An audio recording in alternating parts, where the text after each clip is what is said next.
Kok gue merinding ya? Tuh. Kelihatan nggak? Ada kenapa nih? Assalamualaikum. Hi everything. Thank you udah ngeklik video ini dan selamat datang di Mr. Things. Apa kabar dunia?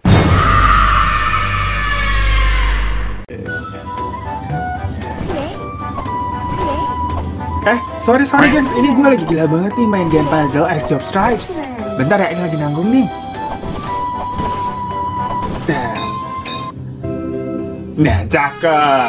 Nah, tahu nggak sih gengs, main game puzzle X Job Stripes ini itu juga ternyata bisa menghasilkan duit. Jadi nggak cuma gamenya aja yang seru buat nemenin kita nih kalau lagi gabut, tapi juga ngasih cuan. Mantul banget nggak tuh? Nah, jadi ini tuh emang game baru dari Play Mining yang emang udah terkenal banget bisa ngasilin cuan. Nah, game yang lagi gua mainin tuh itu namanya Puzzle X Job Stripes. Dan game ini tuh game browser ya. Jadi nggak usah repot-repot deh lu download, menu-menu memori. Tinggal klik aja ke situsnya. Bisa pakai handphone ataupun laptop kayak gini atau tab, terserah deh. Dan link situsnya ada di bawah ya. Kalian klik aja di situ juga bisa. Nah, pokoknya caranya ini kalian registrasi email aja dulu, terus login aja. Gampang kok. Dan nanti tampilan gamenya tuh kayak gini nih. Simple banget, gak ribet. Dan langsung aja biar cepet gue tunjukin cara mainnya, pasti udah pada kepo kan? Nih, ini tuh sesimpel main puzzle, gengs. Jadi kalian harus cocokin warna-warna kotaknya tuh, biar logo deep coin yang di atas tuh, yang warna emas, itu jatuh sampai bawah. Udah gitu doang. Walaupun gamenya sesimpel ini tuh, tapi bikin nagih, gengs. Jadi ogah berhenti. Apalagi di sini kan kita juga ngumpulin di coin nih, di setiap levelnya nantinya bisa ditukerin sama duit. Nah, pokoknya kurang lebih cara mainnya kayak gitu, gampang banget kan? Gak butuh kalian khusus. Kayak ini tuh games yang buat para gamers banget, nggak begitu. Orang gampang kayak begini dan semakin kalian sering main, Bitcoin yang bisa kalian dapatkan pastinya akan semakin besar juga dan nantinya bisa ditukarkan dengan uang. Dengan cara kalian buat dulu aja nih akun Flaming Wallet dan kalau nanti Bitcoin kalian udah banyak tuh, tinggal withdraw aja. Nah, seru banget nggak tuh? Main game tapi sekaligus bisa dapetin cuan. Jadi nggak ada alasan tuh nanti orang tua lu marah-marah perkara bilang main game mulu lu. Tinggal bilang aja lagi nyari nafkah bu, pak, begitu.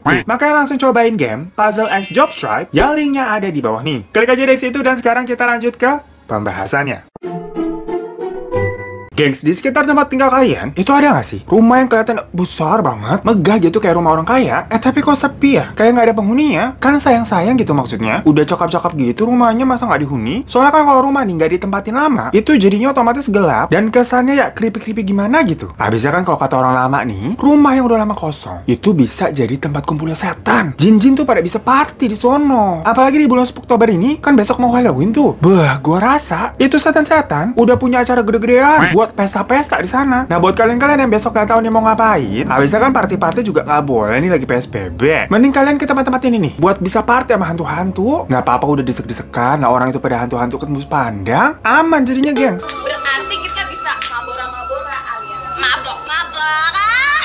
Contohnya adalah rumah-rumah yang akan kita bahas di video kali ini, yang semuanya mempunyai satu kesamaan. Karena konon katanya, rumah-rumah ini nih, itu bisa jadi angker gitu image-nya, dan nyeremin bukan hanya karena nggak ditinggalin aja sama penghuninya, tapi karena ada sejarah pesugihan yang pernah terjadi di tempat tersebut. Nah, takut nggak tuh? Pantesan rumahnya gede-gede, gedung-gedung tuh, itu duitnya dari duit goib kali ya. Lah, rumpi banget nggak kita? Penasaran rumahnya apa aja? Langsung aja kita ke rumah yang pertama. Yang pertama ini adalah rumah bingung, gengs. Kalau kalian anak Ciputat, Lebak Bulus Cirende 4646, yo merapat. Pasti udah nggak asing lagi sama rumah bingung ini. Nah, tapi kalau misalkan kalian yang anaknya anak Bekasi atau Cikarang, pasti bingung sama rumah ini, soalnya jauh. Nah, rumah ini tuh emang gede banget, gengs. Udah gitu, posisinya persis di pinggir jalan, dekat dengan komplek PDK, tepatnya di tikungan Jalan Raya Cirende Ciputat, Tangerang Selatan. By the way, karena selain rumahnya gede nih, rumahnya juga eye-catching banget. Soalnya warna catnya aja, itu terakhir ngejreng banget kayak lipstick cabai-cabean.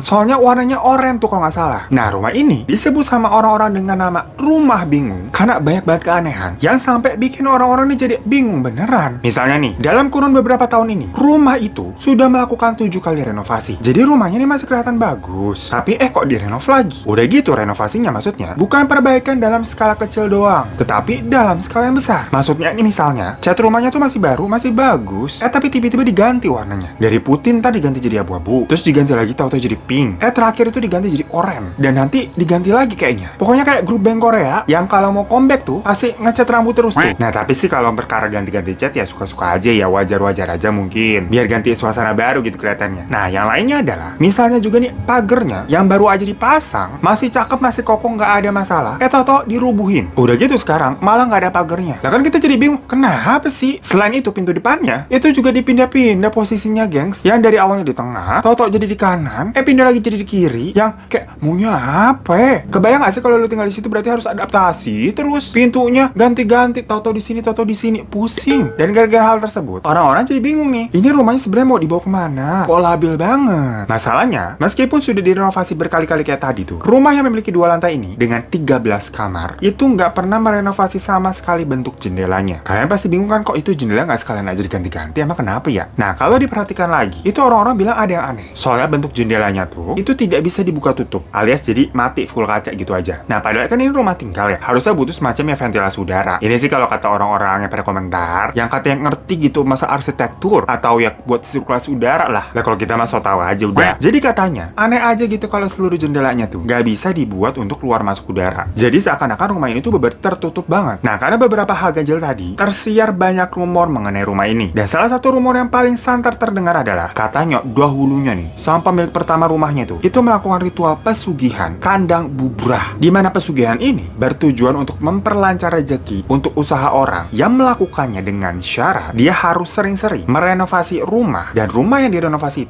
itu harus kosong, nggak bisa dihuni. Agak aneh ya, tapi emang ada ternyata kalau kalian Google tuh pesugihan kandang bubrah, emang begitu katanya. Gue juga baru tahu masalahnya. Nah, dari 2 syarat itulah masyarakat ini melihat secara kasat mata tentang rumah itu kayak wah ini terpenuhi nih, direnovasi mulu terus kagak dihuni, cocok. Oleh karena itu ya banyak masyarakat yang cocok logi bahwa jangan-jangan nih pemiliknya melakukan pesugihan tadi tuh. Nah, setelah banyak rumor yang beredar nih kalau rumah itu diduga dijadikan tempat pesugihan, muncullah jadinya kesan mistis dan angker dari rumah tersebut. Hal itu kemudian lebih diyakini lagi sama warga sekitar, di mana nih banyak yang memberikan kesaksian. Katanya mereka mengalami peristiwa mistis di sana. Misalnya ada seorang pekerja proyek nih yang lagi ngerenov rumah tersebut, lagi istirahat di depan rumah. Tidur dia di depan ruang utama. Pas lagi anak-anak tidur, tiba-tiba dia ngebangunin. Namun setelah dia terbangun, ternyata nggak ada siapa-siapa di sana. Jadi kayak semacam di prank begitu kali ya, tapi di pranknya hantu. Dan cuma itu, konon katanya di sana juga sering terlihat penampakan hantu perempuan yang berjalan menuju lantai 2. Nah, selain hantu perempuan juga, ada juga penampakan hantu nenek-nenek berambut keriting yang sering terlihat muncul di rumah itu yang sama nih, sering terlihat naik menuju lantai 2. Nah, tapi selain hantu-hantu wujud manusia tadi, ada juga penampakannya berbentuk ular, gengs. Menurut cerita dari warga sekitar lagi, di rumah itu pernah ditemukan ular, semacam kayak ular sanca yang gede banget dari dalam kamar mandi. Ya, ini sih kalau didengar emang kayak aneh ya, karena kan posisi rumahnya kayak ketutup banget tuh. Jendelanya aja nggak bisa dibuka kan. Jadi kok tau-tau bisa-bisanya ada ular sanca yang besarnya bisa-bisa sepaha manusia tuh, itu muncul dari dalam kamar mandi. Masuk lewat mana? Nah, warga yang melihat ular tersebut daripada laporan tukang proyek, itu pada melihat setelah dari kamar mandi itu ularnya keluar, ular itu bergerak menuju ruang utama. Tapi pas sampai di ruang utama, ularnya toto hilang. Nah, dari kejadian tersebut, banyak warga yang mengira bahwa sanca itu merupakan dedemit penunggu rumah. Tapi kalau udah ular-ularan gini ngomongnya, itu berasa sinetron Indosiar nggak sih? Yang siluman-siluman ular begitu.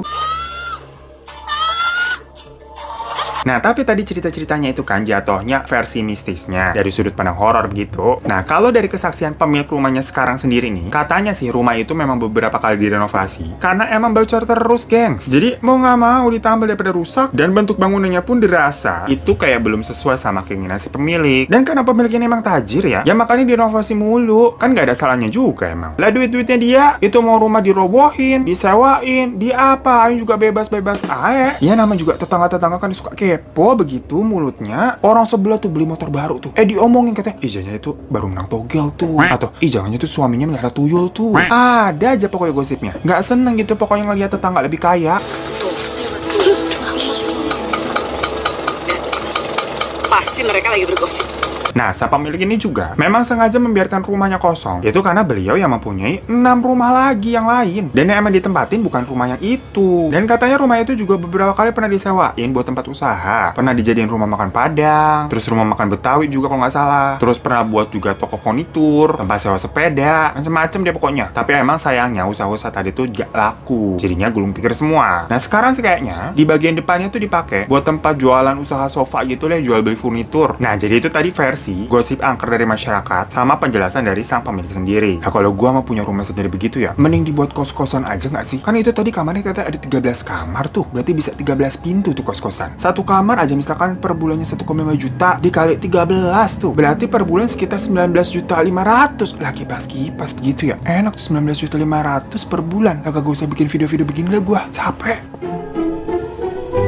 Lanjut ya kita ke rumah yang kedua, yaitu ada Rumah Darmo. Lah ini mah rumah udah legend banget, terkenal emang angkernya, bahkan jadi salah satu urban legend di Indonesia. Dan lokasinya sebenarnya itu ada di kota besar gengs, tepatnya di Jalan Puncak, Permai nomor 2, Tanjung Sari, Surabaya. Kalau dilihat dari luar, sebenarnya rumah ini tergolong rumah mewah gengs, luas banget kayak rumah pejabat. Namun meskipun mewah, rumah ini lagi-lagi dibiarin kosong tidak terurus. Dan kabarnya, di rumah ini pernah terjadi malapetaka yang menewaskan seluruh penghuninya. Dan tewasnya itu pun juga digadang-gadang karena pesugihan. Nah, karena rumah ini diyakini merupakan rumah bekas pesugihan, mulailah muncul kesan mistis dari rumah ini. Sebagaimana kita tahu, banyak orang percaya bahwa kalau rumah bekas pesugihan itu pasti akan menjadi istana buat para jin dan lembut. Alasannya jelas, soalnya di rumah itu pasti tersimpan kayak benda-benda mistis kan, dan juga karena pernah dijadikan untuk melakukan ritual yang bersinggungan dengan syaitoni rojim. Jadi ada sebab ada akibat lah maksudnya, kenapa itu rumah bisa jadi serem. Ya tapi di pikiran gue juga pun, tanpa pesugihan ya, kalau rumah dibiarin kosong dengan jangka waktu yang lama ya jadi horor juga sih, ya nggak? Dan konon katanya, Rumah Darmo itu, penghuninya mendapatkan sebuah kesuksesan yang besar sampai punya rumah yang segede itu pada zaman dulu ya, yaitu karena dia melakukan pesugihan yang mengharuskan keluarga ini memberikan tumbal manusia kepada syaiton tiap Jumat malam. Apa malam Jumat ya? Ya pokoknya begitu deh. Tapi pada akhirnya, mereka nggak tahu jadi tobat atau gimana kali ya, kalau tiap malam Jumat nih harus numbalin orang kayak beban juga lama-lama begitu kan. Jadinya mereka nih berhenti menumbalkan manusia dan menggantinya dengan hewan, gengs. Abis itu mereka sekeluarga nih kayak mau pergi jauh menggunakan perahu pribadi. Jadi mungkin mereka menganggap kekayaannya udah cukup kali ya, dan udah nggak mau menumbalkan orang lagi, jadi mereka mau pergi lah ceritanya. Tapi karena dari awal nih memang udah ada perjanjian dengan syaiton, di mana mereka harus tetap menumbalkan manusia dan nggak bisa diganti sama hewan, muncullah malapetaka terhadap keluarga ini dan rumah tersebut. Karena dianggap ya nggak dapatin janji dong. Nah keluarga yang pergi ke laut dengan perahu pribadinya itu mengalami kecelakaan, gengs. Tiba-tiba kapal yang ditumpangi itu tenggelam secara misterius dan menewaskan semua anggota keluarga tersebut. Dan katanya juga kapal yang mereka tumpangi pada saat itu tuh nggak pernah ditemukan sampai sekarang, jadi hilang aja gitu. Nah ternyata mereka itu pergi benar-benar hanya dengan keluarga inti, sedangkan di rumah itu sebenarnya masih ada 2 orang babysitter dan pembantu rumah tangganya. Karena mereka jatuhnya nggak ikut pergi sama para majikannya ya, alias ya di rumah doang. Ya jadinya mereka nggak ikutan hilang tenggelam di laut. Namun meskipun jatuhnya selamat ya nggak hilang di laut, mereka ternyata tetap tidak selamat dari konsekuensi pesugihan rumah tersebut, di mana mereka ditemukan tewas karena dibunuh di dalam rumah tapi nggak tahu siapa yang ngebunuh. Udah gitu nggak ada angin, nggak ada hujan. Pada tahun 1997, rumah mewah itu tiba-tiba ludes terbakar secara misterius. Jadi rumah Darmo yang bisa kita lihat sekarang nih, itu cuma sisa-sisa puing bakarannya doang. Dan peristiwa-peristiwa aneh itu menjadikan banyak orang percaya semuanya terjadi itu karena pesugihan yang cukup ekstrim karena menumbalkan manusia tadi. Makanya bisa sampai habis banget itu rumah. Dan parahnya yang kena, berarti itu bukan cuma yang melakukan ritual doang, tapi orang yang makan hartanya pun itu ikut-ikutan kena. Kan ngeri. Setelah semua kejadian mengerikan itu kabarnya, banyak orang yang sering nih melihat penampakan yang berseliweran di dalam rumah. Since ini juga rumahnya udah bolong-bolong ya, udah habis gitu. Yang mana maksudnya dari luar juga udah kelihatan dalamnya. Jadi orang-orang yang suka lewat di sekitaran situ katanya sih sering melihat penampakan-penampakan, gengs. Namun kabarnya rumah itu sekarang sih udah dilarang dikunjungi karena lebih banyak yang menyalahgunakan tempat tersebut aja sih untuk melakukan hal-hal nggak bener.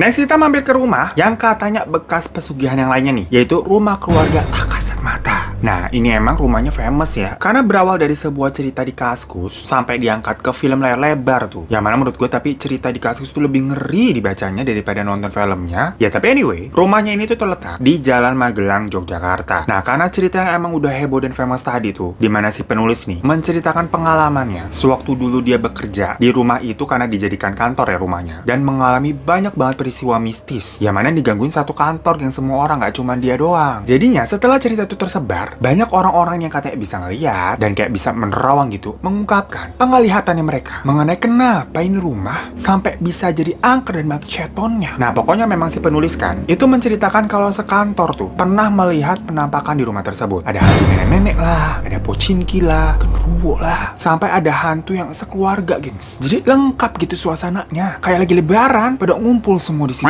Namun plot twist atau sumber cerita atau sumber masalahnya nih itu sebenarnya ada di sebuah gudang atau atau di ruangan belakang gitu yang selalu terkunci. Dari awal banget mereka pindah ke tempat tersebut. Jadi mereka ini sebenarnya udah pernah berusaha untuk ngebuka pintu itu, tapi nggak bisa-bisa. Sampai udah manggil tukang kunci nih, tetap kagak bisa kebuka. Nah ternyata memang balik lagi nih, kalau kata yang bisa melihat, ruangan itu dulunya adalah tempat di mana si pemilik rumah melakukan ritual pesugihan biar bisa jadi wong suge. Soalnya aslinya mereka nih keluarga yang ya cukup miskin lah. Ala-ala kita nih sobat miskin nih. Tapi tahu-tahu bisa jadi sultan mewah ya karena pesugihan itu. Dan di ruangan itu pun juga energi negatif yang paling kuat berada. Di samping emang satu rumahnya aja itu juga energi udah negatif ya. Tapi di ruangan itu khusus energi negatif yang paling kuat. Kayak ruangan raja terakhir gitu. Soalnya katanya jin yang ada di ruangan tersebut itu usianya udah 3000 tahun. Nah lo tuh senior banget nggak? Dan seperti cerita-cerita penganut pesugihan lainnya yang layaknya kayak rumah Danmo tadi, di rumah keluarga Tak Kasat Mata itu, satu keluarga nih yang terdiri bapak, ibu, beserta anak-anaknya itu akhirnya meninggal karena menjadi tumbal pesugihan mereka sendiri, dimana semacam ya mereka menerima konsekuensi gara-gara kolab sama setan. Jadi semenjak itu rumah ini dikenal angker hingga saat ini karena setan-setan yang tadi pada kolab tuh di pesugihan itu masih nemprok di sana semua, nggak pergi-pergi. Dan semuanya itu setan-setan jahat kata yang haus darah, dimana mereka sering menampakkan diri mereka menyerupai orang-orang yang pernah bekerja dengan keluarga tadi. Jadi kenapa kayak ada penampakan nenek-nenek itu adalah karena menyerupai pengasuh anak atau kayak tukang masaknya dulu. Kok gue merinding ya?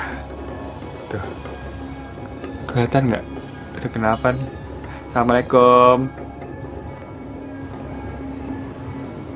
Dan pokoknya pastinya ada para jin juga yang menampakkan dirinya seperti wujud satu keluarga itu. Udahan ah. Alhamdulillah, alhamdulillah. Merinding banget, gengs.